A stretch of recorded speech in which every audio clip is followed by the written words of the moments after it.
ಲಡಾಖ್ ಪ್ರಸ್ಥಭೂಮಿ,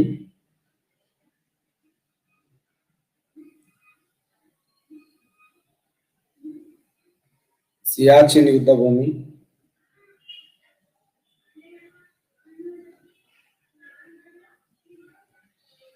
ಲಡಾಖ್ ಪ್ರಸ್ಥಭೂಮಿ, ಸಿಯಾಚಿನ್, ಸಾರಾಮತಿ,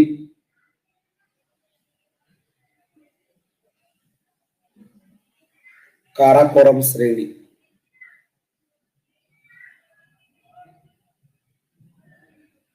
ಈ ಕೆಳಗಿನ ಯಾವ ಪರ್ವತಗಳು ಹೊರ ಹಿಮಾಲಯದಲ್ಲಿ ಕಂಡುಬರುವುದಿಲ್ಲ? ಹೊರ ಹಿಮಾಲಯದಲ್ಲಿ ಕಂಡುಬರದೇ ಇರುವಂತಹ ಪರ್ವತಗಳು ಯಾವುವು?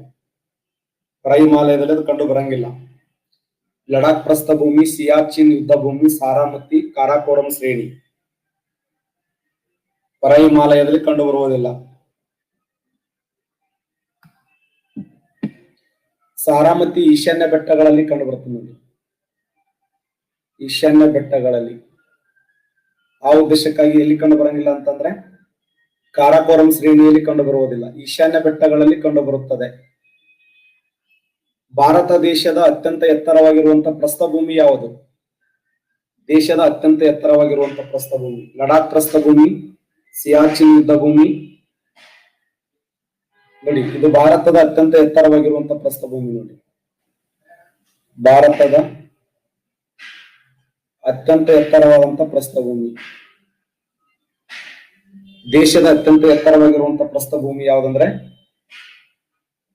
ಲಡಾಖ್ ಪ್ರಸ್ಥಭೂಮಿ. ಅದಕ್ಕೆ ಲಡಾಖ್ ಪ್ರಸ್ಥಭೂಮಿಯನ್ನ ಭಾರತದ ಮೇಲ್ಚಾವಣಿ ಅಂತ ಕರೀತಾರೆ. ಭಾರತದ ಮೇಲ್ಚಾವಣಿ ಅಥವಾ ಭಾರತದ ಚಪ್ಪರ ಅಂತ ಕರೀತಾರೆ.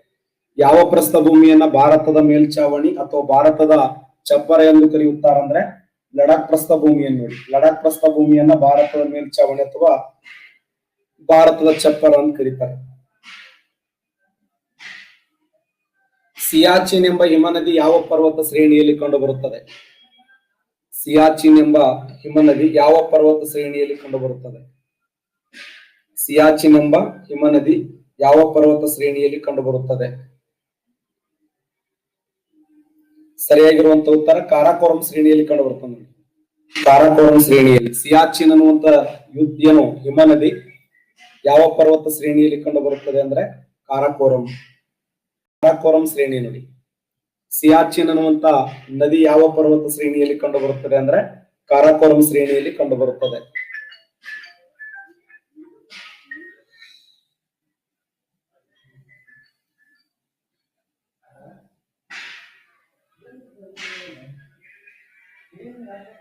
ಸಹ್ಯಾದ್ರಿ ಬೆಟ್ಟಗಳು, ಮಹಾರಾಷ್ಟ್ರದಲ್ಲಿ ಸಹ್ಯಾದ್ರಿ ಬೆಟ್ಟಗಳು.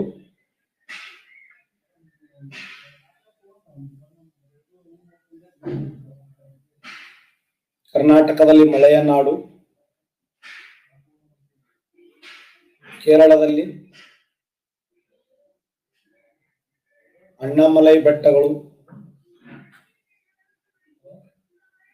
ರಾಜಸ್ಥಾನದಲ್ಲಿ ಜಂಗಿ ಮತ್ತು ಜೌಡಿ ಬೆಟ್ಟಗಳು. ಈ ಕೆಳಗಿನ ಯಾವ ಜೋಡಿ ತಪ್ಪಾಗಿದೆ? ಮಹಾರಾಷ್ಟ್ರದಲ್ಲಿ ಸಹ್ಯಾದ್ರಿ ಬೆಟ್ಟಗಳು, ಕರ್ನಾಟಕದಲ್ಲಿ ಮಳೆಯ ನಾಡು, ಕೇರಳದಲ್ಲಿ ಅಣ್ಣಾಮಲೈ ಬೆಟ್ಟಗಳು, ರಾಜಸ್ಥಾನದಲ್ಲಿ ಜಂಗಿ ಮತ್ತು ಜೌಡಿ ಬೆಟ್ಟಗಳು. ಯಾವ ಜೋಡಿ ತಪ್ಪಾಗಿದೆ? ರಾಜಸ್ಥಾನದಲ್ಲಿ ಜಂಗಿ ಮತ್ತು ಜೌಡಿ ಬೆಟ್ಟಗಳನ್ನು ಕರೆಯಂಗಿಲ್ಲ. ತಮಿಳುನಾಡಿನಲ್ಲಿ ಕರೀತಾರೆ ನೋಡಿ. ತಮಿಳುನಾಡಿನಲ್ಲಿ ಕಂಡು ಬರುವಂತ ತಮಿಳುನಾಡಿನ ಪೂರ್ವ ಘಟ್ಟಗಳನ್ನ ಜಂಗಿ ಮತ್ತು ಜೌಡಿ ಬೆಟ್ಟಗಳು ಅಂತ ಕರೀತಾರೆ ನೋಡಿ. ತಮಿಳುನಾಡಿನಲ್ಲಿ ಕಂಡು ಬರುವಂತ ಪೂರ್ವ ಘಟ್ಟಗಳನ್ನ ಜಂಗಿ ಮತ್ತು ಜೌಡಿ ಬೆಟ್ಟಗಳು ಅಂತ ಕರೀತಾರೆ.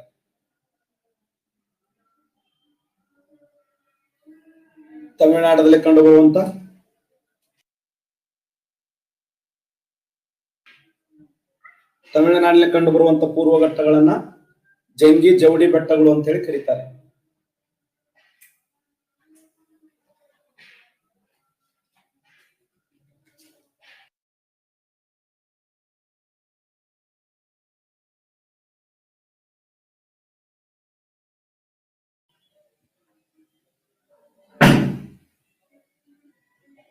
ಕಪ್ಪು,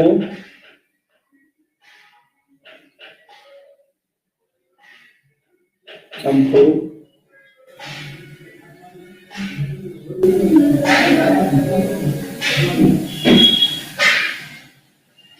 ಅತ್ಯಂತ ಫಲವತ್ತಾಗಿರುವಂತ ಮಣ್ಣು ಯಾವುದು? ಇವುಗಳಲ್ಲಿ ಅತ್ಯಂತ ಫಲವತ್ತಾಗಿರುವಂತ ಮಣ್ಣು ಕಪ್ಪು ಮಣ್ಣು, ಕೆಂಪು ಮಣ್ಣು, ಜಂಬೆಟ್ಟಿಗೆ ಮಣ್ಣು, ಮೆಕ್ಕಲು ಮಣ್ಣು. ಸರಿಯಾದಂತ ಉತ್ತರ ಮೆಕ್ಕಲು ಮಣ್ಣು. ನೋಡಿ, ಅತ್ಯಂತ ಫಲವತ್ತಾಗಿರುವಂತ ಮಣ್ಣು ಯಾವುದಂದ್ರೆ ಮೆಕ್ಕಲು ಮಣ್ಣು. ಇವುಗಳಲ್ಲಿ ಯಾವ ಮಣ್ಣನ್ನ ರೇವೆ ಮಣ್ಣು ಅಂತ ಕರೀತಾರೆ? ಇವುಗಳಲ್ಲಿ ಯಾವ ಮಣ್ಣನ್ನ ರೇವೆ ಮಣ್ಣು ಎನ್ನುವರು?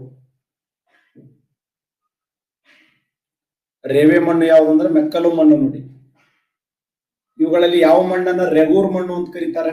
ರೆಗೂರ್ ಮಣ್ಣು. ರೆಗೂರ್ ಮಣ್ಣು ಯಾವುದು? ಶಬಾಷ್, ಕಪ್ಪು ಮಣ್ಣು. ನೋಡಿ, ಕಪ್ಪು ಮಣ್ಣನ್ನ ರೆಗೂರ್ ಮಣ್ಣು ಅಂತ ಕರೆದ್ರೆ ಮೆಕ್ಕಲು ಮಣ್ಣನ್ನ ರೇವೆ ಮಣ್ಣು ಅಂತ ಕರೀತಾರೆ. ನೋಡಿ, ಕಪ್ಪು ಮಣ್ಣನ್ನು ಏನಂತ ಕರೀತಾರೆ? ರೆಗೂರ್ ಮಣ್ಣು ಅಂತ ಕರೀತಾರೆ. ರೆಗೂರ್.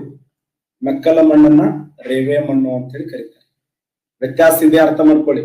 ಕಪ್ಪು ಮಣ್ಣನ್ನ ರೆಗೂರ್ ಮಣ್ಣು, ಮೆಕ್ಕಲು ಮಣ್ಣನ್ನ ರೇವೆ ಮಣ್ಣು. ಈ ಕೆಳಗಿನ ಯಾವ ಮಣ್ಣಿನಲ್ಲಿ ಅತಿ ಹೆಚ್ಚು ಸೆಣಬು ಉತ್ಪಾದನೆ ಮಾಡಲಾಗುತ್ತದೆ? ಗರಿಷ್ಠ ಪ್ರಮಾಣದಲ್ಲಿ ಸೆಣಬು ಬೆಳೆಯುವಂತ ಮಣ್ಣು ಯಾವುದು? ಯಾವ ಮಣ್ಣಿನಲ್ಲಿ ಅತಿ ಹೆಚ್ಚಿನ ಪ್ರಮಾಣದಲ್ಲಿ ಸೆಣಬು ಬೆಳೆಯಲಾಗುತ್ತದೆ? ಮೆಕ್ಕಲು ಮಣ್ಣು. ನೋಡಿ, ಇಡೀ ಭಾರತ ದೇಶದಲ್ಲಿ ಅತಿ ಹೆಚ್ಚು ಸೆಣಬು ಉತ್ಪಾದನೆ ಮಾಡುವಂತ ರಾಜ್ಯ ಅಂದ್ರೆ ಪಶ್ಚಿಮ ಬಂಗಾಳ. ಹೈಯೆಸ್ಟ್ ಈ ಒಂದು ಸೆಣಬನ್ನು ಬೆಳೆಯುವಂತ ಮಣ್ಣು ಯಾವಂದ್ರ ಮೆಕ್ಕಲು ಮಣ್ಣು. ಭಾರತ ದೇಶದಲ್ಲಿ ಅತ್ಯಂತ ಫಲವತ್ತಾಗಿರುವಂತ ಮಣ್ಣು, ಗರಿಷ್ಠ ಈ ಒಂದು ಸೆಣಬನ್ನು ಬೆಳೆಯುವಂತ ಮಣ್ಣು ಯಾವಂದ್ರೆ ಮೆಕ್ಕಲು ಮಣ್ಣು. ಯಾವ ಮಣ್ಣು ಮಳೆಗಾಲದಲ್ಲಿ ಮಣ್ಣಾಗುತ್ತದೆ, ಬೇಸಿಗೆಯಲ್ಲಿ ಶಿಲೆಯಾಗುತ್ತದೆ?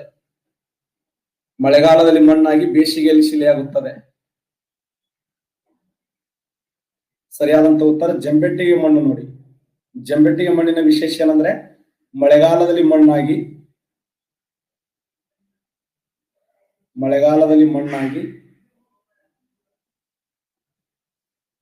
ಬೇಸಿಗೆಯಲ್ಲಿ ಶಿಲೆಯಾಗುತ್ತದೆ. ಯಾವ ಶಿಲೆ ಅಂದ್ರೆ ಲ್ಯಾಟ್ರೈಟ್ ಶಿಲೆ. ನೋಡಿ, ಯಾವ ಶಿಲೆ ಆಗ್ತದೆ ಅಂದ್ರೆ ಲ್ಯಾಟ್ರೈಟ್ ಶಿಲೆ.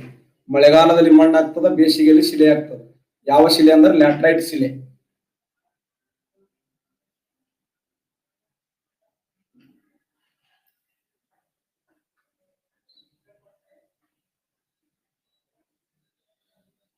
ಎರಡನೂರ 50 ಸೆಂಟಿಮೀಟರ್ಗಿಂತ ಹೆಚ್ಚು ಮಳೆ ಬೀಳುವ ಪ್ರದೇಶದಲ್ಲಿ ಕಂಡುಬರುವ ಮಣ್ಣು ಯಾವುದು? 250 ಸೆಂಟಿಮೀಟರ್ಗಿಂತ ಅತಿ ಹೆಚ್ಚು ಮಳೆ ಬೀಳುವ ಪ್ರದೇಶದಲ್ಲಿ ಕಂಡುಬರುವಂತ ಮಣ್ಣು. 250 ಸೆಂಟಿಮೀಟರ್ಗಿಂತ ಹೆಚ್ಚು ಮಳೆ ಬೀಳುವ ಪ್ರದೇಶದಲ್ಲಿ ಕಂಡುಬರುವಂತ ಮಣ್ಣು ಯಾವುದು? ಸರಿಯಾದಂತ ಉತ್ತರ ಜಂಬೆಟ್ಟಿಗೆ ಮಣ್ಣು. ನೋಡಿ, 250 ಸೆಂಟಿಮೀಟರ್ಗಿಂತ ಹೆಚ್ಚು ಮಳೆ ಬೀಳುವ ಪ್ರದೇಶದಲ್ಲಿ ಕಂಡುಬರುವ ಮಣ್ಣು ಜಂಬೆಟ್ಟಿಗೆ ಮಣ್ಣು. ಯಾವ ಮಣ್ಣನ್ನ ಜಾಗತಿಕ ಮಟ್ಟದಲ್ಲಿ ಚೋರ್ನೋಜಿಮ್ ಮಣ್ಣು ಅಂತ ಕರೀತಾರೆ? ಯಾವ ಮಣ್ಣನ್ನ ಜಾಗತಿಕ ಮಟ್ಟದಲ್ಲಿ ಚೋರ್ನೋಜಿಮ್ ಮಣ್ಣು ಅಂತ ಕರೀತಾರೆ? ಚೋರ್ನೋಜಿಮ್ ಮಣ್ಣು. ಜಾಗತಿಕ ಮಟ್ಟದಲ್ಲಿ ಚೋರ್ನೋಜಿಮ್ ಅಂತ ಕರೀತಾರೆ.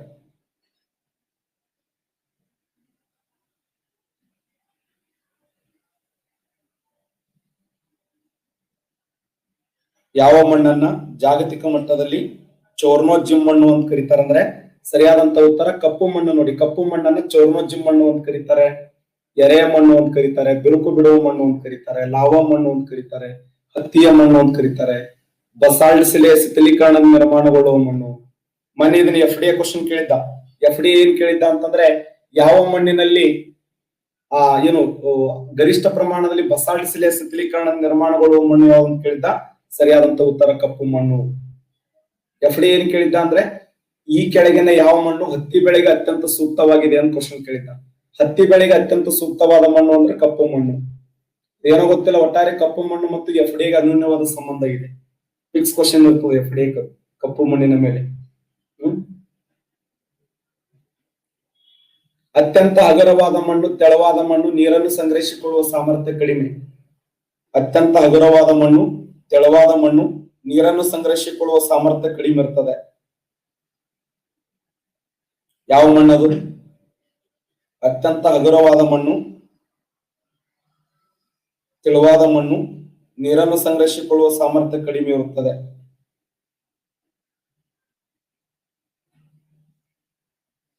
ಅತಿ ಹಗುರವಾಗಿರುವಂತ ಮಣ್ಣು, ತೆಳುವಾಗಿರುವಂತ ಮಣ್ಣು, ನೀರನ್ನು ಸಂಗ್ರಹಿಸಿಕೊಳ್ಳುವ ಸಾಮರ್ಥ್ಯ ಬಹಳಷ್ಟು ಕಡಿಮೆ ಇರ್ತದೆ.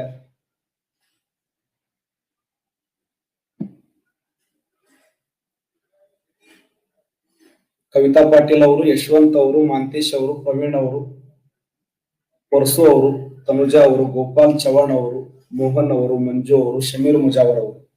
ಸರಿಯಾಗಿರುವಂತ ಉತ್ತರ ಕೆಂಪು ಮಣ್ಣು ನೋಡಿ, ಕೆಂಪು ಮಣ್ಣು right answer. Greenland,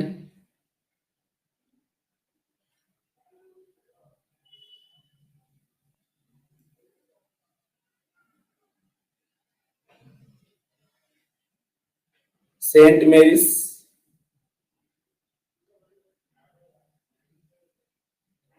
Majuli,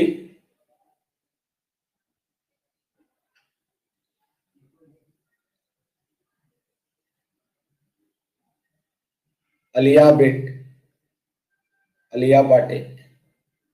Narmada ನದಿ ನಿರ್ಮಾಣ ಮಾಡಿದ ಪ್ರಸಿದ್ಧವಾದ ದ್ವೀಪ ಯಾವುದು? ನರ್ಮದಾ ನದಿ ನಿರ್ಮಾಣ ಮಾಡಿದ ಪ್ರಸಿದ್ಧವಾಗಿರುವಂತಹ ದ್ವೀಪ ಯಾವುದು? ನರ್ಮದಾ ನದಿ ನಿರ್ಮಾಣ ಮಾಡಿದ ಪ್ರಸಿದ್ಧವಾದ ದ್ವೀಪ ಯಾವುದಂದ್ರ ಅಲಿಯಾಬೇಟೆ ನೋಡಿ, ಅಲಿಯಾಬೇಟೆ. ಈ ಕೆಳಗಿನ ಯಾವ ದ್ವೀಪವನ್ನು ತೊನ್ಸೆಪಾರ್ ಅಂತ ಕರೀತಾರೆ? ಈ ಕೆಳಗಿನ ಯಾವ ದ್ವೀಪವನ್ನು ತೊನ್ಸೆಪಾರ್ ಅಂತ ಕರೀತಾರೆ? ತೊನ್ಸೆಪಾರ್ ದ್ವೀಪ ಎಂದು ಕರೆಯುತ್ತಾರೆ. ಸೇಂಟ್ ಮೇರಿಸ್ ನೋಡಿ, ಯಾವ ದ್ವೀಪವನ್ನು ತೊನ್ಸೆಪಾರ್ ಅಂತ ಕರೀತಾರೆ ಅಂದ್ರೆ ಸೇಂಟ್ ಮೇರಿಸ್. ಸೇಂಟ್ ಮೇರಿಸ್ ದ್ವೀಪವನ್ನು ತೊನ್ಸೆಪಾರ್ ಅಂತ ಕರೀತಾರೆ. ಗರಿಷ್ಠ ತೆಂಗು ಉತ್ಪಾದನೆ ಮಾಡುವಂತ ದ್ವೀಪ ಆಗಿದ್ದು ಇದನ್ನು ತೊನ್ಸೆಪಾರ್ ದ್ವೀಪ ಅಂತ ಹೇಳಿ ಕರೀತಾರೆ. ಪ್ರಪಂಚದ ಅತ್ಯಂತ ದೊಡ್ಡದಾಗಿರುವಂತ ನದಿ ದ್ವೀಪ ಯಾವುದು? ಜಗತ್ತಿನ ಅತ್ಯಂತ ದೊಡ್ಡದಾಗಿರುವಂತ ನದಿ ದ್ವೀಪ ಮಜುಲಿ ನೋಡಿ, ಮಜುಲಿ. ಯಾವ ರಾಜ್ಯದಲ್ಲಿ ಇದೆ ಅಂದ್ರೆ ಅಸ್ಸಾಂ ರಾಜ್ಯದಲ್ಲಿ ಕಂಡು ಬರುತ್ತದೆ. ಅಸ್ಸಾಂ ರಾಜ್ಯದಲ್ಲಿ ಯಾವ ನದಿಯಿಂದ ಅಂದ್ರೆ ಬ್ರಹ್ಮಪುತ್ರ ನದಿಯಿಂದ. ಬ್ರಹ್ಮಪುತ್ರ ನದಿಯಿಂದ. ಇದು ಪ್ರಪಂಚದ ಅತ್ಯಂತ ದೊಡ್ಡದಾಗಿರುವಂತ ನದಿ ದ್ವೀಪ ಅಂತ ಕರಿತೀವಿ. ಅಸ್ಸಾಂ ರಾಜ್ಯದಲ್ಲಿ ಇದು ದೇಶದ 641ನೇ ಜಿಲ್ಲೆ, ಭಾರತ ದೇಶದ 641ನೇ ಜಿಲ್ಲೆಯಾಗಿದೆ. ಸಿಂಗ್ರಾಣಿ,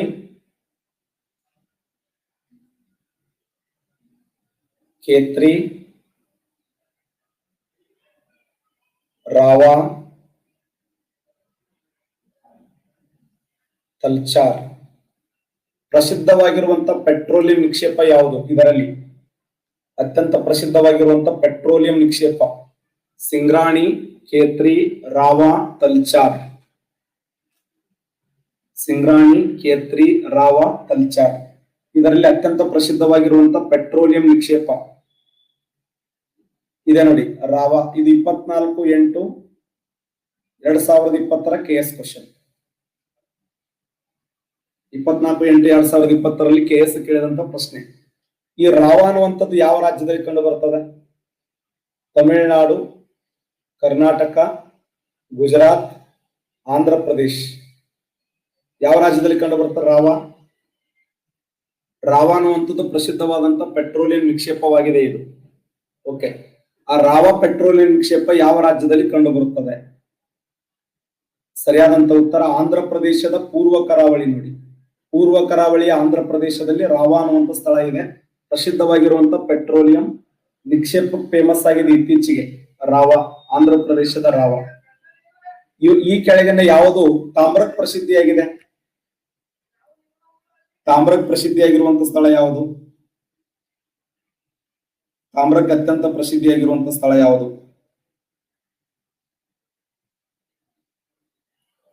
ರಾಜಸ್ಥಾನದ ಖೇತ್ರಿ ನೋಡಿ.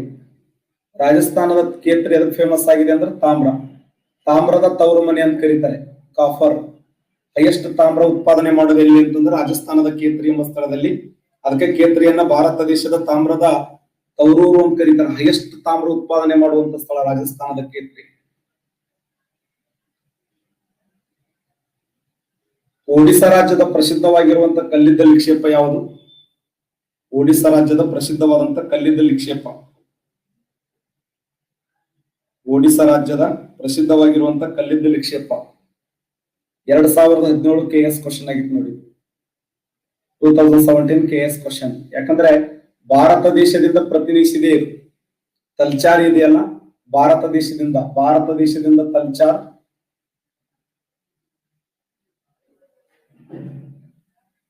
ಅಮೆರಿಕ ದೇಶದಿಂದ ಪೆನ್ಸಿಲ್ವೇನಿಯಾ,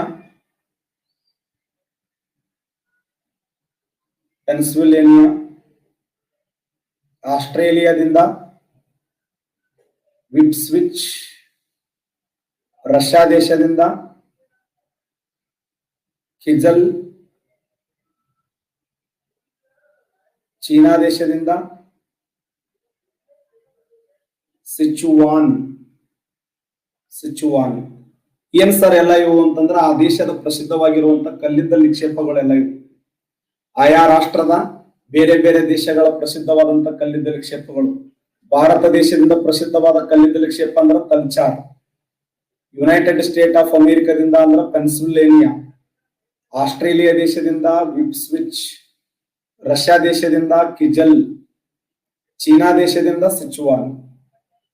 ಇವೆಲ್ಲ ಏನಂದ್ರೆ ಆಯಾ ರಾಷ್ಟ್ರದಲ್ಲಿ ಕಂಡು ಬರುವಂತ ಪ್ರಸಿದ್ಧವಾಗಿರುವಂತ ಕಲ್ಲಿದ್ದಲು ನಿಕ್ಷೇಪಗಳು ಅಂತ ಕರಿತೀವಿ. ಬೇರೆ ಬೇರೆ ದೇಶಗಳಿಗೆ ಸಂಬಂಧಪಟ್ಟಂತ ಪ್ರಸಿದ್ಧವಾಗಿರುವಂತ ಕಲ್ಲಿದ್ದಲು ನಿಕ್ಷೇಪಗಳು. ಭಾರತ ದೇಶದಿಂದ ತಲ್ಚಾರ್, ಯುನೈಟೆಡ್ ಸ್ಟೇಟ್ ಆಫ್ ಅಮೆರಿಕದಿಂದ ಪೆನ್ಸಿಲ್ವೇನಿಯಾ, ಆಸ್ಟ್ರೇಲಿಯಾ ದೇಶದಿಂದ ವಿಪ್ಸ್ವಿಚ್, ರಷ್ಯಾ ದೇಶದಿಂದ ಕಿಜಲ್, ಚೀನಾ ದೇಶದಿಂದ ಸಿಚುವಾನ್. ಇವೆಲ್ಲ ಏನು ಅಂತಂದ್ರೆ ಪ್ರಪಂಚದ ಪ್ರಮುಖವಾಗಿರುವಂತ ಕಲ್ಲಿದ್ದಲದ ನಿಕ್ಷೇಪಗಳು ಅಂತೇಳಿ ಗುರುತಿಸ್ತೀವಿ.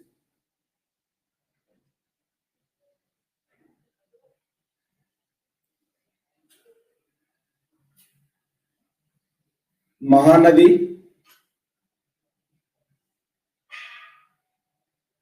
ಹಿರಾಕುಡ್,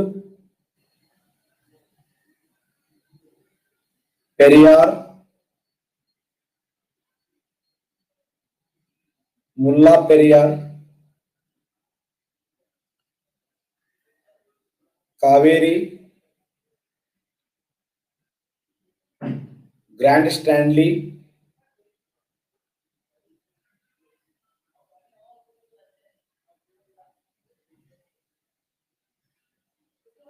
ನರ್ಮದಾ,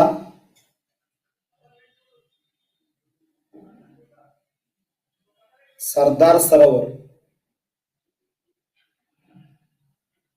ತಮಿಳುನಾಡು ಮತ್ತು ಕೇರಳ ರಾಜ್ಯಗಳ ಮಧ್ಯೆ ವಿವಾದಾತ್ಮಕವಾಗಿರುವಂತಹ ನದಿ ಮತ್ತು ಅಣೆಕಟ್ಟು ಯಾವುದು? ಕೇರಳ ಹಾಗೂ ತಮಿಳುನಾಡುಗಳ ಮಧ್ಯದಲ್ಲಿ ಅತ್ಯಂತ ವಿವಾದಾತ್ಮಕವಾದ ನದಿ ಮತ್ತು ಅಣೆಕಟ್ಟು ಯಾವುದು? ತಮಿಳುನಾಡು ಮತ್ತು ಕೇರಳ ರಾಜ್ಯಗಳ ಮಧ್ಯದಲ್ಲಿ ಅತ್ಯಂತ ವಿವಾದಾತ್ಮಕವಾದ ನದಿ. ಇದು 3 ಸಾರಿ ಸಿವಿಲ್ PSI ಕ್ವಶನ್ ಆಗಿದೆ ನೋಡಿ. 3 ಬಾರಿ ಸಿವಿಲ್ PSI ಕ್ವಶನ್ ಇದು. ಇದೇ ತರ ಕ್ವಶನ್ ಆಗಿದೆ.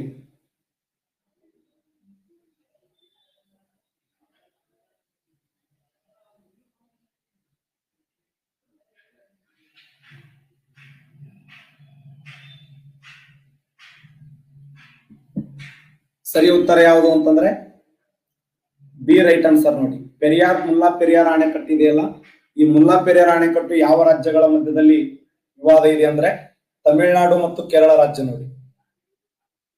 ಕೇರಳ ರಾಜ್ಯ ಮತ್ತು ತಮಿಳುನಾಡು. ಮುಲ್ಲಾ ಪೆರಿಯಾರ್ ಅಣೆಕಟ್ಟು ಬಹಳ ಫೇಮಸ್ ಆಗಿರುವಂತಹ ಅಣೆಕಟ್ಟು. ಭಾರತ ದೇಶದ ಅತ್ಯಂತ ಉದ್ದವಾಗಿರುವಂತಹ ಅಣೆಕಟ್ಟು ಯಾವುದು? ಭಾರತದ ಅತ್ಯಂತ ಉದ್ದವಾಗಿರುವಂತಹ ಅಣೆಕಟ್ಟು ಶಬಾಷ್, ಮಹಾನದಿಗೆ ಅಡ್ಡಲಾಗಿ ಕಟ್ಟಿದಂತ ಹಿರಾಕುಡ್ ಅಣೆಕಟ್ಟು ನೋಡಿ. ನಮ್ಮ ದೇಶದಲ್ಲಿ ಅತ್ಯಂತ ಉದ್ದವಾದ ಅಣೆಕಟ್ಟು 4801 ಮೀಟರ್ ಉದ್ದವಾಗಿದೆ. 801 ಮೀಟರ್ ಉದ್ದವಾಗಿದೆ. PSI ಇದೇ ತರ ಕ್ವಶನ್ ಕೇಳ್ತಾನೆ. ಅತಿ ಉದ್ದವಾಗಿರುವಂತಹ ಅಣೆಕಟ್ಟು ಹಿರಾಕುಡ್ ಅಣೆಕಟ್ಟನ್ನ ಯಾವ ನದಿಗೆ ಅಡ್ಡಲಾಗಿದೆ ಅಂತ ಕೇಳ್ತಾನೆ. ಯಾವ ನದಿಗೆ ಅಡ್ಡಲಾಗಿ ಕಟ್ಟಲಾಗಿದೆ ಅಂತ ಕ್ವಶನ್ ಆಗ್ತದೆ. ಈ ಜೋಡಿಯನ್ನು ನೋಡಿ, ಎ ಮಾತ್ರ ಸರಿಯಾಗಿದೆ, BC ಮಾತ್ರ ಸರಿಯಾಗಿದೆ, ACD ಮಾತ್ರ ಸರಿಯಾಗಿದೆ, ಮೇಲಿನ ಎಲ್ಲವೂ ಸರಿಯಾಗಿದೆ. ಹೊಂದಾಣಿಕೆ ನೋಡಿ, ಸರಿಯಾದ ಹೊಂದಾಣಿಕೆ. ಎ ಮಾತ್ರ ಸರಿ, BC ಮಾತ್ರ ಸರಿ, ACB ಮಾತ್ರ ಸರಿ, ಮೇಲಿನ ಎಲ್ಲವೂ ಸರಿ. ಶಬಾಷ್, 93% ಕರೆಕ್ಟ್ ಆನ್ಸರ್ ಮಾಡಿದ್ದೀರಿ. ಮೇಲಿನ ಎಲ್ಲವೂ ಸರಿ ನೋಡಿ. ಮಹಾನದಿಗೆ ಅಡ್ಡಲಾಗಿ ಒಡಿಶಾ ರಾಜ್ಯದಲ್ಲಿ ಕಟ್ಟಿದ ಅತಿ ಉದ್ದವಾದ ಅಣೆಕಟ್ಟು ಹಿರಾಕುಡ್.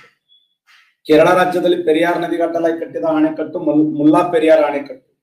ಕಾವೇರಿ ನದಿಗೆ ಅಡ್ಡಲಾಗಿ ಕಟ್ಟಿದ ಅಣೆಕಟ್ಟು ಗ್ರ್ಯಾಂಡ್ ಸ್ಟ್ಯಾನ್ಲಿ ಅಣೆಕಟ್ಟು. ನರ್ಮದಾ ನದಿಗೆ ಅಡ್ಡಲಾಗಿ ಕಟ್ಟಿದ ಅಣೆಕಟ್ಟು ಸರ್ದಾರ್ ಸರೋವರ್ ಅಣೆಕಟ್ಟು.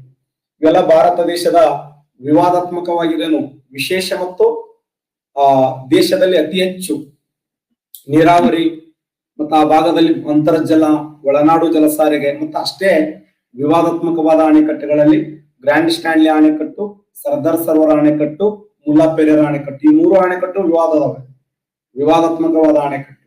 ಈ ಕೆಳಗಿನ ಯಾವ ಅಣೆಕಟ್ಟು ಸಲುವಾಗಿ ಮೇಧಾ ಪಟ್ಕರ್ ಮತ್ತು ಬಾಬಾ ಮುಟ್ಕಿ ಅವರು ಹೋರಾಟವನ್ನು ಮಾಡಿದರು? ಈ ಕೆಳಗಿನ ಯಾವ ಅಣೆಕಟ್ಟು ಸಲುವಾಗಿ ಮೇಧಾ ಪಟ್ಕರ್ ಮತ್ತು ಬಾಬಾ ಮುಟ್ಟೆ? ಎಸ್, ಸರಿಯಾದಂತ ಉತ್ತರ ಡಿ, ರೈಟ್ ಆನ್ಸರ್ ನೋಡಿ. ನರ್ಮದಾ ನದಿಗೆ ಅಡ್ಡಲಾಗಿ ಸರ್ದಾರ್ ಸರೋವರ ಅಣೆಕಟ್ಟು ಅಂತ ಏನ್ ಕರಿತೀವಲ್ಲ, ಈ ಸರ್ದಾರ್ ಸರೋವರ ಅಣೆಕಟ್ಟಿನ ಉಳಿವಿಗಾಗಿ ನರ್ಮದಾ ಬಚಾವೋ ಅಂತ ಕರಿತೀವಿ. ಆ ನರ್ಮದಾ ಬಚಾವೋ ಆಂದೋಲನ ನಾಯಕರು ಯಾರು ಅಂದ್ರೆ ಮೇಧಾ ಪಟ್ಕರ್ ಮತ್ತು ಬಾಬಾ ಮುಟ್ಟೆ. ಬಾಬಾ ಮುಟ್ಟೆ ಮಹಾರಾಷ್ಟ್ರದ ಪ್ರಸಿದ್ಧವಾದಂತ social reformer, famous social reformer in Maharashtra. ಈ setup Anand for leprosy patient, ಕುಷ್ಠ ರೋಗಿಗಳ ಸಲುವಾಗಿ ಆನಂದವನ ಅನ್ನುವಂತ ಅದ್ಭುತವಾದಂತ ಒಂದು ಆಶ್ರಮವನ್ನು ಸ್ಥಾಪನೆ ಮಾಡಿದವರು ಬಾಬಾ ಮುಟ್ಟೆ ಅವರು. ಬಾಬಾ ಮುಟ್ಟೆ ಮತ್ತು ಈ ಮೇಧಾ ಪಟ್ಕರ್ ಅವರು ಸ್ಥಾಪನೆ ಮಾಡಿರ್ತಕ್ಕಂತ ಒಂದು ಹೋರಾಟ ಮಾಡಿದಂತ ಆ ಒಂದು ಯೋಜನೆ ಯಾವುದು ಅಂತಂದ್ರೆ ಅದು ನರ್ಮದಾ ಬಚಾವೋ. ನರ್ಮದಾ ಬಚಾವೋ ಅನ್ನುವಂಥದ್ದು. ಯಾಕಂದ್ರೆ ಸರ್ದಾರ್ ಸರೋವರ ಅಣೆಕಟ್ಟಿನ ಹೈಟ್ ಅನ್ನು ಜಾಸ್ತಿ ಮಾಡುವಂತ ಸಮಯದಲ್ಲಿ ಅಲ್ಲಿ ವಿರೋಧ ಆಗ್ತದೆ, ದಯವಿಟ್ಟು ಅಣೆಕಟ್ಟಿನ ಹೈಟ್ ಅನ್ನು ಜಾಸ್ತಿ ಮಾಡಬಾರದು. ನರ್ಮದಾ ನದಿಗೆ ಅಡ್ಡಲಾಗಿ ಕಟ್ಟಿದ ಅಣೆಕಟ್ಟು ಸರ್ದಾರ್ ಸರೋವರ ಅಣೆಕಟ್ಟು, ಕಾವೇರಿ ನದಿಗೆ ಅಡ್ಡಲಾಗಿ ಕಟ್ಟಿದ ಅಣೆಕಟ್ಟು ಗ್ರ್ಯಾಂಡ್ ಸ್ಟ್ಯಾನ್ಲಿ ಅಣೆಕಟ್ಟು, ಪೆರಿಯಾರ್ ನದಿಗೆ ಅಡ್ಡಲಾಗಿ ಕಟ್ಟಿದ ಅಣೆಕಟ್ಟು ಮುಲ್ಲಾ ಪೆರಿಯಾರ್ ಅಣೆಕಟ್ಟು, ಮಹಾನದಿಗೆ ಅಡ್ಡಲಾಗಿ ಕಟ್ಟಿದ ಅಣೆಕಟ್ಟು ಹಿರಾಕುಡ್ ಅಣೆಕಟ್ಟು.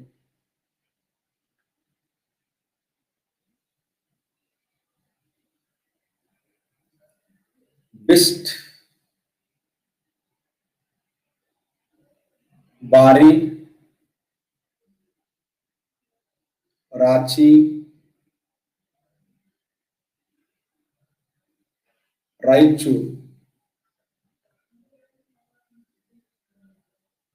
ಉತ್ತರದ ಮಹಾಮೈದಾನದಲ್ಲಿ ಕಂಡು ಬರದೇ ಇರುವಂತ ದೋಹಬ್ ಯಾವುದು? ಉತ್ತರದ ಮಹಾಮೈದಾನದಲ್ಲಿ ಕಂಡು ಬರದೇ ಇರುವಂತ ದೋಹಬ್ ಯಾವುದು? ಉತ್ತರದ ಮಹಾಮೈದಾನದಲ್ಲಿ ಕಂಡು ಬರದೇ ಇರುವಂತ ದೋಹಬ್ ಯಾವುದು? ಉತ್ತರ ಮೈದಾನದಲ್ಲಿ ಕಂಡು ಬರಂಗಿಲ್ಲ ಅದು.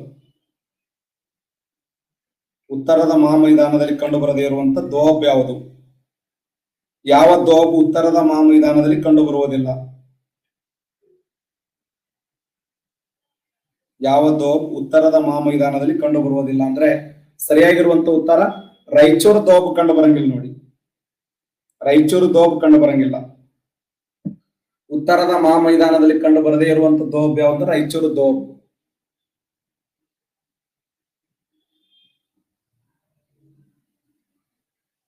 ಬಿಯಾಸ್ ಮತ್ತು ಸಟ್ಲೇಜ್,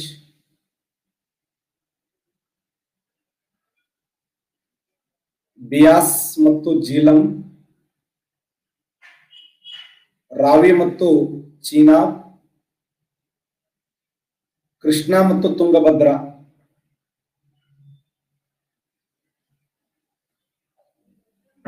ಯಾವ ಜೋಡಿ ತಪ್ಪಾಗಿದೆ? ಬಿಸ್ಟ್ ಬಿಯಾಸ್ ಮತ್ತು ಸಟ್ಲೇಜ್, ಬಾರಿ ಬಿಯಾಸ್ ಮತ್ತು ಜೀಲಂ, ರಾಂಚಿ ರಾವಿ ಮತ್ತು ಚೀನಾಬ್, ರಾಯಚೂರ್ ಕೃಷ್ಣ ಮತ್ತು ತುಂಗಭದ್ರಾ. ಯಾವ ಜೋಡಿ ತಪ್ಪಾಗಿದೆ? ಸರಿ ಉತ್ತರ ಯಾವುದು ಅಂತಂದ್ರೆ ಬಿ ತಪ್ಪಾಗಿದೆ ನೋಡಿ. ಯಾಕಂದ್ರೆ ಬಾರಿ ಅನ್ನುವಂಥ ದೋಬ್ ಯಾವ 2 ನದಿಗಳ ಮಧ್ಯೆ ಕಂಡು ಬರುತ್ತದೆ ಅಂದ್ರೆ ಬಿಯಾಸ್ ಮತ್ತು ರಾವಿ ನದಿಗಳ ಮಧ್ಯದಲ್ಲಿ ಕಂಡು ಬರುತ್ತದೆ. ಬಿಯಾಸ್ ಮತ್ತು ರಾವಿ ನದಿಗಳ ಮಧ್ಯೆ ಕಂಡು ಬರುತ್ತದೆ. ಬಿಯಾಸ್ ಮತ್ತು ರಾವಿ ನದಿಗಳ ಮಧ್ಯದಲ್ಲಿ ಕಂಡು ಬರುವಂತ ದೋಬ್ ಯಾವ್ದಂದ್ರೆ ಬಾರಿ ದೋಬ್. ಬಿಸ್ಟ್ ದೋಬ್ ಬಿಯಾಸ್ ಮತ್ತು ಸಟ್ಲೇಜ್ ಕರೆಕ್ಟ್ ಇದೆ. ರಾವಿ ಮತ್ತು ಚಿನಾಬ್ ನದಿಗಳ ಮಧ್ಯದಲ್ಲಿ ರಾಂಚಿ ದೋಬ್ ಕಂಡು ಬರುತ್ತದೆ. ರಾಯಚೂರು ದೋಬ್ ಕೃಷ್ಣ ಮತ್ತು ತುಂಗಭದ್ರಾ ನದಿಗಳ ಮಧ್ಯದಲ್ಲಿ. ಇದು ಎಸ್ಡಿ ಕೇಳಿದ ಕ್ವಶನ್. ನಮ್ಮ ಕರ್ನಾಟಕ ರಾಜ್ಯದ ಅತ್ಯಂತ ಫಲವತ್ತಾಗಿರುವಂತ ಭೂಮಿ ಯಾವ್ದಂದ್ರೆ ಅದು ರಾಯಚೂರು ದೋಬ್ ಅಂತ ಕರಿತೀವಿ. ಆ ರಾಯಚೂರು ದೋಬ್ ಯಾವ ನದಿಗಳ ಮಧ್ಯೆ ಕಂಡು ಬರುತ್ತದೆ ಅಂದ್ರೆ ಕೃಷ್ಣ ಮತ್ತು ತುಂಗಭದ್ರಾ ನದಿಗಳ ಮಧ್ಯದಲ್ಲಿ ಕಂಡು ಬರುತ್ತದೆ. ಟಸಾರ್, ಓಕ್ ಟಸಾರ್, ಮಲಬಾರಿ,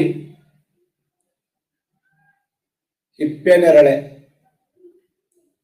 ಈ ಕೆಳಗಿನ ಯಾವುದು ರೇಷ್ಮೆಯ ತಳಿ ಅಲ್ಲ? ರೇಷ್ಮೆಯ ತಳಿ ಅಲ್ಲ. ರೇಷ್ಮೆಯ ತಳಿ ಅಲ್ಲ. ಈ ಕೆಳಗಿಂದು ಯಾವುದು ರೇಷ್ಮೆಯ ತಳಿ ಅಲ್ಲ? ರೇಷ್ಮೆ. ಟಸಾರ್, ಓಕ್ ಟಸಾರ್, ಮಲಬಾರಿ ಹಿಪ್ಪೆನೆರಳಿ. ಎಕ್ಸಲೆಂಟ್. ಸರಿಯಾದಂತ ಉತ್ತರ ಇಲ್ಲಿ ಹಿಪ್ಪೆನೆರಳೆ ಅನ್ನುವುದು ರೇಷ್ಮೆ ತಳಿ ಅಲ್ಲ ನೋಡಿ. ಸರ್ ಏನ್ರಿ ನಾವು ಹಿಪ್ಪೆನೆರಳೆ ಅಂತ ಓದಿವಿ ಅಂತೇಳಿ ದಕ್ಷಿಣ ಕರ್ನಾಟಕದವ್ರು ಕೆಲವರು ವಾದ ಮಾಡ್ತಾರೆ. ಹಿಪ್ಪೆನೆರಳೆ ಎಂಬುದು ಸೊಪ್ಪು. ಇದು ಸೊಪ್ಪು. ಮಲಬಾರ ತಳಿ, ಟಸಾರ್ ತಳಿ, ಓಕ್ ಟಸಾರ್ ತಳಿ, ಮೂಗಾ ತಳಿ, ಈರಿ ತಳಿ ಇವೆಲ್ಲ ರೇಷ್ಮೆ ಹುಳಗಳಿವು. ರೇಷ್ಮೆ ಹುಳ ಬೇರೆ, ರೇಷ್ಮೆ ಸೊಪ್ಪು ಬೇರೆ. ಆ ಹುಳಗಳಿಗೆ ಏನಾಗ್ತಾರೆ ಅಂದ್ರೆ ಸೊಪ್ಪನ್ನ ಹಾಕ್ತಾರೆ. ನಮ್ಮ ಕರ್ನಾಟಕ ರಾಜ್ಯದಲ್ಲಿ ಹಿಪ್ಪೆನೆರಳೆ ಎಂಬ ಸೊಪ್ಪನ್ನ ಮಲಬಾರ ಎಂಬ ತಳಿ, ಮಲಬಾರ ಎಂಬ ಹುಳಕ್ ಹಾಕ್ತಾರೆ. ಅದು 1ನೇ ಜ್ವರ, 2ನೇ ಜ್ವರ, 3ನೇ ಜ್ವರ, 4ನೇ ಜ್ವರಕ್ಕೆ ಏನಾಗ್ತಂದ್ರೆ ರೇಷ್ಮೆಯಾಗಿ ಹೊರಹೊಮ್ಮುತ್ತದೆ. ಕರೆಕ್ಟ್ ಹೌದಲ್ಲ? 1ನೇ ಜ್ವರ, 2ನೇ ಜ್ವರ, 3ನೇ ಜ್ವರ, 4ನೇ ಜ್ವರಕ್ಕೆ ಏನಾಗ್ತದೆ ಆಟೋಮೆಟಿಕ್ ರೇಷ್ಮೆಯಾಗಿ ಹೊರಹೊಮ್ಮುತ್ತದೆ. ದಕ್ಷಿಣ ಕರ್ನಾಟಕ, ಚಿಕ್ಕಬಳ್ಳಾಪುರ, ರಾಮನಗರ, ಹಾಸನ ಆ ಭಾಗದ ವಿದ್ಯಾರ್ಥಿಗಳು ಕರೆಕ್ಟ್ ಇರ್ತದೆ ನೋಡಿ. 1ನೇ ಜ್ವರ, 2ನೇ ಜ್ವರ, ಹೌದು ಜ್ವರ ಅಂತಾರ ಅದಕ್ಕೆ. ಯಾರು ಇಂಜೆಕ್ಷನ್ ಬರಂಗಿಲ್ಲ ಅಲ್ಲಿ.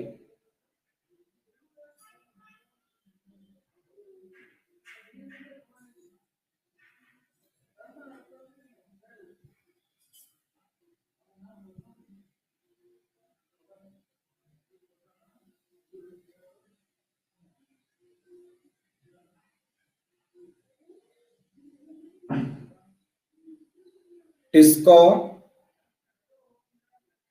ಇಸ್ಕೋ, ವಿಸ್ಕೋ, ರೂಲ್ಕೇಲಾ.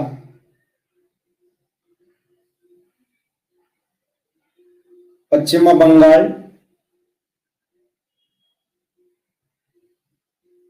ಬರ್ನಾಪುರ್, ಭದ್ರಾವತಿ,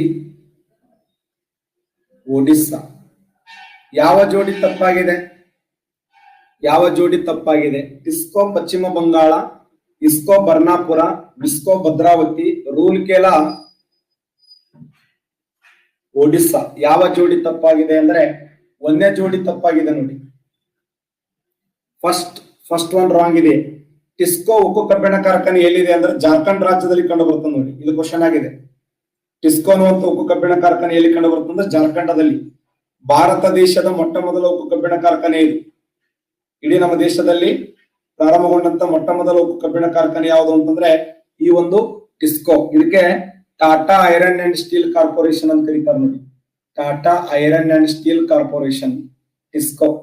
ಈ ಟಿಸ್ಕೋ ಸ್ಥಾಪನೆಯಾದ ವರ್ಷ ಯಾವಾಗ ಅಂದ್ರೆ 1907, ಇಸ್ಕೋ 1919, ಇಸ್ಕೋ 1923, ರೂಲ್ಕೇಲಾ 1955. ಕ್ವಶನ್ ಏನ್ ಕೇಳ ಗೊತ್ತಾ? ಸ್ವತಂತ್ರ ಭಾರತದ ಮೊದಲ ಉಕ್ಕು ಕಬ್ಬಿಣ ಕಾರ್ಖಾನೆ ಯಾವುದು ಅಂತ ಕೇಳ. ಸ್ವತಂತ್ರ ಭಾರತದ ಮೊಟ್ಟ ಮೊದಲ ಉಕ್ಕು ಕಬ್ಬಿಣ ಕಾರ್ಖಾನೆ ಯಾವುದು? ಶಬಾಷ್. ಸ್ವತಂತ್ರ ಭಾರತದ ಮೊದಲ ಉಕ್ಕು ಕಬ್ಬಿಣ ಕಾರ್ಖಾನೆ ಟಿಸ್ಕೋ ಬರ್ತದ. ಸ್ವತಂತ್ರ ಸಿಕ್ಕಿದ್ ಯಾವಾಗ? 1947ರಾಗ. ಸ್ವತಂತ್ರ ಭಾರತದ ಮೊದಲ ಉಕ್ಕು ಕಬ್ಬಿಣ ಕಾರ್ಖಾನೆ. ಕ್ವಶನ್ ಏನ್ ಕೇಳೇನಿ? ಸ್ವತಂತ್ರ ಭಾರತದ 1907 ಸ್ವತಂತ್ರ ಸಿಕ್ಕದ ನಮ್ಮ ದೇಶಕ್ಕೆ. 1947 ನಂತರ ರೂಲ್ಕೇಲಾ ಉಕ್ಕು ಕಬ್ಬಿಣ ಕಾರ್ಖಾನೆ. ಇದು ಸ್ವತಂತ್ರ ಭಾರತದ ಮೊಟ್ಟ ಮೊದಲ ಉಕ್ಕು ಕಬ್ಬಿಣ ಕಾರ್ಖಾನೆ. ಮತ್ತೇನ್ ಕೇಳೋಣ? 2017 ಎಕ್ಸೈಸ್ ಸಬ್ ಇನ್ಸ್ಪೆಕ್ಟರ್ ಕೇಳಿದಂತ ಪ್ರಶ್ನೆ. ಜರ್ಮನಿ ದೇಶದ ಸಹಯೋಗದೊಂದಿಗೆ ಸ್ಥಾಪನೆಗೊಂಡಂತ ಉಕ್ಕು ಕಬ್ಬಿಣ ಕಾರ್ಖಾನೆ ಯಾವುದು? ಶಬಾಷ್. 69% ಕರೆಕ್ಟ್ ಆನ್ಸರ್ ಮಾಡಿದ್ದೀರಿ. ರೂಲ್ಕೇಲಾ ನೋಡಿ. ರೂಲ್ಕೇಲಾ ಇದೆಯಲ್ಲ, ಇದು ಜರ್ಮನಿ ದೇಶದ ಸಹಯೋಗದೊಂದಿಗೆ ಸ್ಥಾಪನೆಯಾಗಿದೆ. ಜರ್ಮನಿ ದೇಶದ ಸಹಯೋಗದೊಂದಿಗೆ ಸ್ಥಾಪನೆಯಾಗಿದೆ. ಯಾವ ವರ್ಷ ಅಂದ್ರೆ 1955.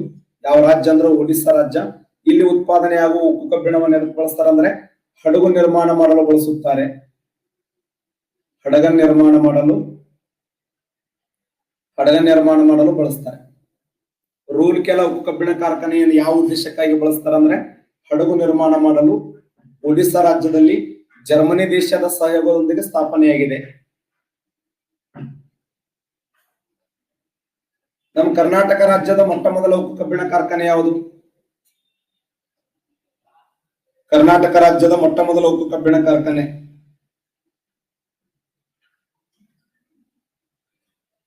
ಕರ್ನಾಟಕ ರಾಜ್ಯದ ಮೊಟ್ಟ ಮೊದಲ ಉಕ್ಕು ಕಬ್ಬಿಣ ಕಾರ್ಖಾನೆ ಯಾವುದು?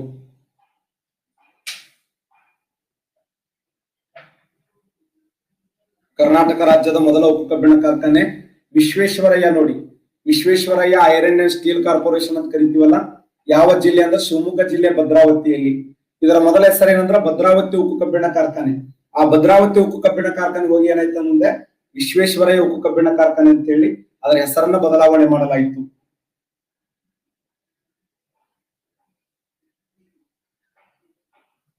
ಹಿಂಡಾಲ್ಕೋ, ಹಿಂದಾಲ್ಕೋ, ಬಾಲ್ಕೋ, ನಾಲ್ಕೋ ಇವುಗಳಲ್ಲಿ ಅತಿ ಹೆಚ್ಚು ಅಲ್ಯೂಮಿನಿಯಂ ಉತ್ಪಾದನೆ ಮಾಡುವ ಸಂಸ್ಥೆ ಯಾವುದು? ಇವುಗಳಲ್ಲಿ ಅತಿ ಹೆಚ್ಚು ಅಲ್ಯೂಮಿನಿಯಂ ಉತ್ಪಾದನೆ ಮಾಡುವ ಸಂಸ್ಥೆ, ಇವುಗಳಲ್ಲಿ ಅತಿ ಹೆಚ್ಚು ಅಲ್ಯೂಮಿನಿಯಂ ಉತ್ಪಾದನೆ ಮಾಡುವ ಸಂಸ್ಥೆ ಹಿಂಡಾಲ್ಕೋ, ಹಿಂದಾಲ್ಕೋ, ಬಾಲ್ಕೋ, ನಾಲ್ಕೋ.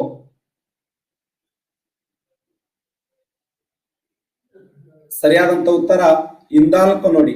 ಹಿಂದಾಲ್ಕೋ ಅಂದ್ರೆ ಏನು?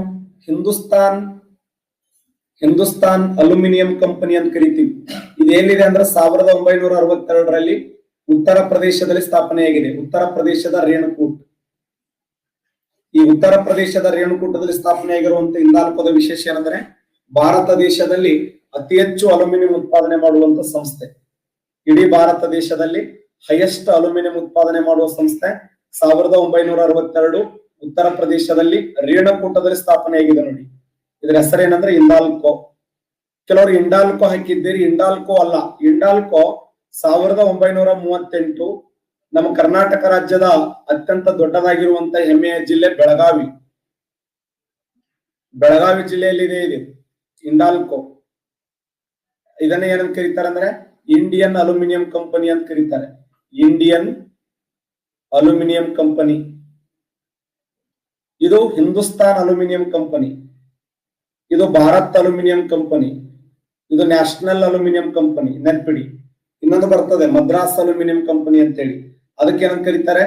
ಮಾಲ್ಕೋ ಅಂತ ಕರೀತಾರೆ ನೋಡಿ. ಹಿಂಡಾಲ್ಕೋ, ಹಿಂದಾಲ್ಕೋ, ಬಾಲ್ಕೋ, ನಾಲ್ಕೋ, ಮಾಲ್ಕೋ ಇವೆಲ್ಲ ಏನಂದ್ರೆ ಭಾರತ ದೇಶದಲ್ಲಿ ಪ್ರಸಿದ್ಧವಾಗಿರುವಂತಹ ಅಲ್ಯೂಮಿನಿಯಂ ಕಂಪನಿಗಳೇ. ಆ famous aluminium factory in India. Bharat ದೇಶದ ಅತ್ಯಂತ ಪ್ರಸಿದ್ಧವಾದಂತಹ ಅಲ್ಯೂಮಿನಿಯಂ ಕಂಪನಿಗಳು ಹಿಂಡಾಲ್ಕೋ, ಹಿಂದಾಲ್ಕೋ, ಬಾಲ್ಕೋ, ನಾಲ್ಕೋ, ಮಾಲ್ಕೋ. ಬಂಗಾರ, ಬೆಳ್ಳಿ, ತಾಮ್ರ, ಅಲ್ಯೂಮಿನಿಯಂ ಇವುಗಳಲ್ಲಿ ಯಾವ ಲೋಹವನ್ನ ಬಡವರ ಬೆಳ್ಳಿ ಅಂತ ಕರೀತಾರೆ? ಯಾವ ಲೋಹವನ್ನ ಬಡವರ ಬೆಳ್ಳಿ ಅಂತ ಕರೀತಾರೆ? ಬಂಗಾರ, ಬೆಳ್ಳಿ, ತಾಮ್ರ, ಅಲ್ಯೂಮಿನಿಯಂ.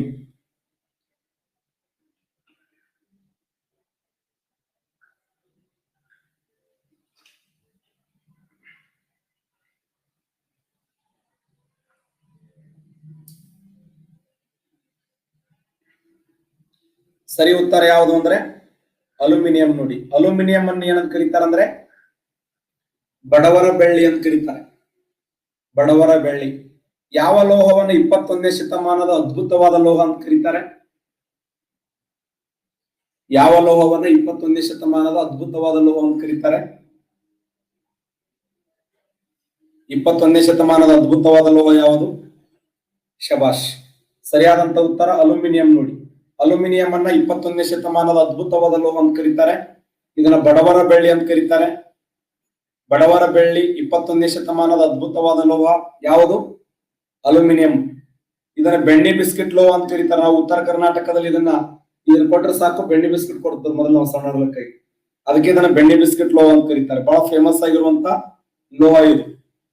ಬಡವರ ಬೆಳ್ಳಿ 21ನೇ ಶತಮಾನದ ಅದ್ಭುತವಾದ ಲೋಹ ಯಾವುದು ಅಂತಂದ್ರೆ ಅಲ್ಯೂಮಿನಿಯಂ. ಬಾಕ್ಸೈಟ್ ಅನ್ನುವಂತ ಅದಿರಿನಿಂದ ಯಾವ ಲೋಹವನ್ನು ತಯಾರಿಸಲಾಗ್ತದೆ? ಬಾಕ್ಸೈಟ್ ಎಂಬ ಅದಿರಿನಿಂದ ಯಾವ ಲೋಹವನ್ನ? ಶಬಾಷ್. ಅಲ್ಯೂಮಿನಿಯಂ ರೈಟ್ ಆನ್ಸರ್ ನೋಡಿ. ಬಾಕ್ಸೈಟ್ ಎಂಬ ಅದಿರಿನಿಂದ ಅಲ್ಯೂಮಿನಿಯಂ.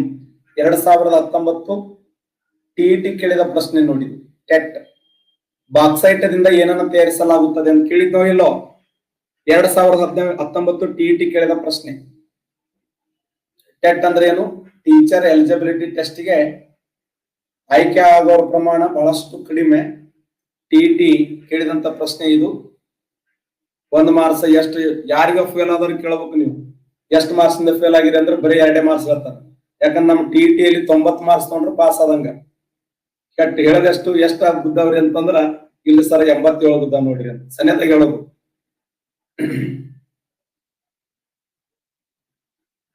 ಯಾರ ಅಸಹ್ಯ ಅನ್ನೋದು ಇಲ್ಲ ನಮ್ ಬಳಗದ ಇದಕ್ಕಿದ್ದಂಗೆ ಹೇಳಾಗಿದ್ದೀನಿ ನಾನು.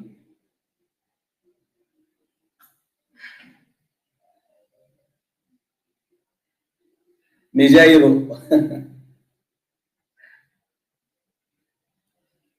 ಭೂಮಿಯ ಮೇಲೆ ಮಾನವ ಆವಿಷ್ಕಾರ ಮಾಡಿದ ಪ್ರಥಮ ಲೋಹ ಯಾವುದು? ಭೂಮಿಯ ಮೇಲೆ ಮಾನವ ಆವಿಷ್ಕಾರ ಮಾಡಿದ ಪ್ರಥಮ ಲೋಹ. Very good. ಬಂಗಾರ ನೋಡಿ, ಭೂಮಿಯ ಮೇಲೆ ಮಾನವ ಆವಿಷ್ಕಾರ ಮಾಡಿದ ಪ್ರಥಮ ಲೋಹ ಅಂದ್ರ ಬಂಗಾರ. ಬಳಕೆ ಮಾಡಿದ ಲೋಹ ಅಂದ್ರ ತಾಮ್ರ. ನೆನ್ಪಿಡಿ, ಭೂಮಿಯ ಮೇಲೆ ಮಾನವ ಬಳಕೆ ಮಾಡಿದ ಪ್ರಥಮ ಲೋಹ ಅಂದ್ರ ತಾಮ್ರ, ಆವಿಷ್ಕಾರ ಮಾಡಿದ ಲೋಹ ಅಂದ್ರ ಚಿನ್ನ ಅಥವಾ ಬಂಗಾರ. ಭೂಮಿಯ ಮೇಲೆ ಮಾನವ ಆವಿಷ್ಕಾರ ಮಾಡಿದ ಪ್ರಥಮ ಲೋಹ ಅಂದ್ರ ಬಂಗಾರ, ಬಳಕೆ ಮಾಡಿದ ಲೋಹ ಅಂದ್ರ ತಾಮ್ರ.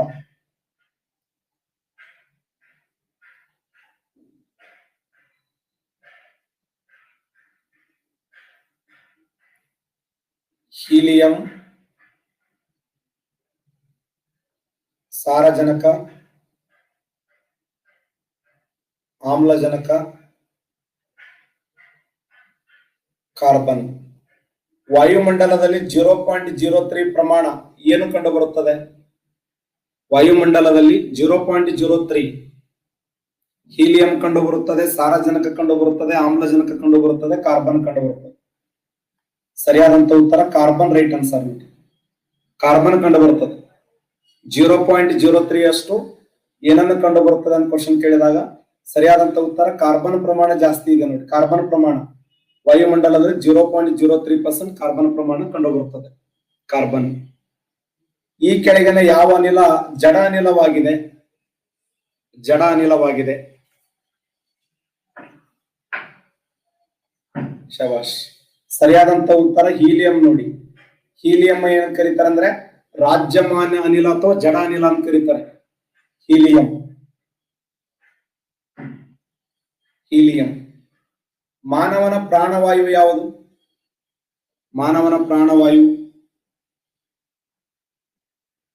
ಇದರಲ್ಲಿ ಯಾವುದು ಮಾನವನ ಪ್ರಾಣವಾಯುವಾಗಿದೆ?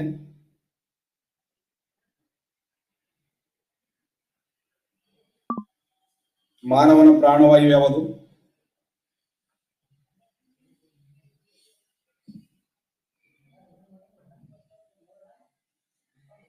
ಸರಿಯಾದಂತ ಉತ್ತರ ಆಕ್ಸಿಜನ್ ನೋಡಿ. ಆಮ್ಲಜನಕವನ್ನ ಮಾನವನ ಪ್ರಾಣವಾಯು ಅಂತೇಳಿ ಕರಿತೀವಿ. ನಂತರ ಕೆನಡಾ ಇದೆ, ನಂತರ ಚೀನಾ ಇದೆ, ನಂತರ ಅಮೆರಿಕ ಇದೆ, ನಂತರ ಬ್ರೆಜಿಲ್ ಇದೆ, ನಂತರ ಆಸ್ಟ್ರೇಲಿಯಾ ಇದೆ, ನಂತರ ಭಾರತ ಇದೆ, ನಂತರ ಅಲ್ಜೀರಿಯಾ ಇದೆ, ಸರಿ ಅರ್ಜೆಂಟೈನಾ, ಯಾವುದು ಕಜಕಿಸ್ತಾನ್ ಇದೆ, ಮತ್ತೆ ಅಲ್ಜೇರಿಯಾ ಇದೆ. ಅನುಕ್ರಮವಾಗಿ ಪ್ರಥಮ ಸ್ಥಾನದಲ್ಲಿ ರಷ್ಯಾ 176 ಲಕ್ಷ ಚದರ ಕಿಲೋಮೀಟರ್, ಕೆನಡಾ 99 ಲಕ್ಷ ಚದರ ಕಿಲೋಮೀಟರ್, ಚೀನಾ 95 ಲಕ್ಷ ಚದರ ಕಿಲೋಮೀಟರ್, ಅಮೆರಿಕ 93 ಲಕ್ಷ ಚದರ ಕಿಲೋಮೀಟರ್, ಬ್ರೆಜಿಲ್ 85 ಲಕ್ಷ ಚದರ ಕಿಲೋಮೀಟರ್, ಆಸ್ಟ್ರೇಲಿಯಾ 76.82 ಲಕ್ಷ ಚದರ ಕಿಲೋಮೀಟರ್, ಭಾರತ 32,87,000 ಚದರ ಕಿಲೋಮೀಟರ್. ಅದಕ್ಕೆ ಭಾರತ ದೇಶ ವಿಸ್ತೀರ್ಣದಲ್ಲಿ ಪ್ರಪಂಚದಲ್ಲಿ ಎಷ್ಟನೇ ಸ್ಥಾನದಲ್ಲಿದೆ ಅಂತಂದ್ರೆ 7ನೇ ಸ್ಥಾನದಲ್ಲಿದೆ.